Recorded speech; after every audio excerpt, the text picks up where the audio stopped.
محمد الحاج، نائب رئيس مركز حماية البيئة والمآثر التاريخية بطنجة. الورشة اللي كنظموا هذا النهار داخلة في إطار واحد المشروع اللي كيتعلق بتنزيل الاستراتيجية الوطنية للحياد الكربوني 2050 على المستوى ديال جهة طنجة تطوان الحوسيبة. هذا المشروع هذا واللي امتد على اكثر من 3 اشهر، واللي عرف المشاركه ديال المتدخلين من المجتمع المدني، من مصالح المركزه، مصالح ولائيه، مصالح ترابيه، يعني جميع المتدخلين في الشان المتعلق بالتغير المناخ والانتقال الطاقي، حيث تم الاشتغال على اعداد واحد خارطه الطريق من اجل تنزيل ديال هذه الاستراتيجيه الوطنيه على المستوى الترابي. دوك الورشات كانت عرفات يعني ورشات خاصه نقولوا بالتحسيس لا سونسيبيليزاسيون لهذه الاستراتيجيه الوطنيه الكبرى واهم الاهداف ديالها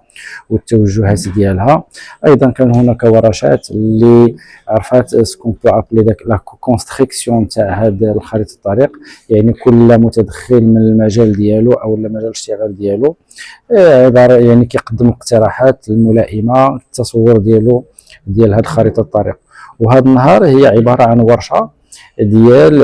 لا ريستيتيسيون ديال هذه الاعمال اللي يعني هذا الاعداد اللي تم بطريقه تشاركيه كما قلت، ويعني كيتم التقديم ديال بطبيعه الحال هذه العمليه هذه تمت بتاطير يعني خبير وطني ودولي في المجال اللي كان واكب يعني هاد المشاركين في هذه المساله ديال الاعداد. وهذا النهار كما قلت كتم يعني التقديم ديال الخلاصه ديال خريطه الطريق، ومن المنتظر يعني في المستقبل انه يكون هناك ورشات او لا يعني انشطه اخرى متعلقه بالترافع حول هذه الخطه الطريق، من اجل انها تكون يعني في جدول الاعمال ديال هاد المتدخلين مؤسساتيين من مجالس ترابيه كمجلس الجهه، من مسائل من ولايه، من جماعه، من مديريه جهويه الى غير ذلك. العمل يعني كيجي كربما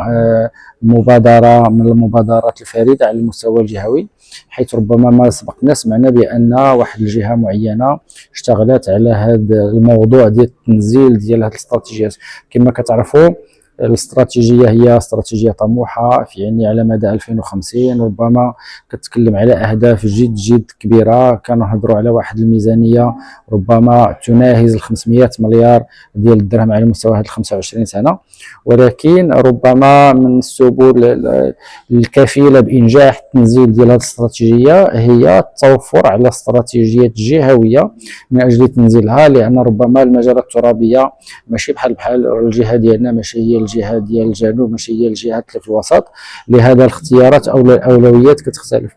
ومن طبيعه الحال ايضا ملي كتكون المقاربه مقاربه تشاركيه اللي كتضمن المشاركه ديال جميع المتدخلين، حتى هذا كيساهم في النجاح.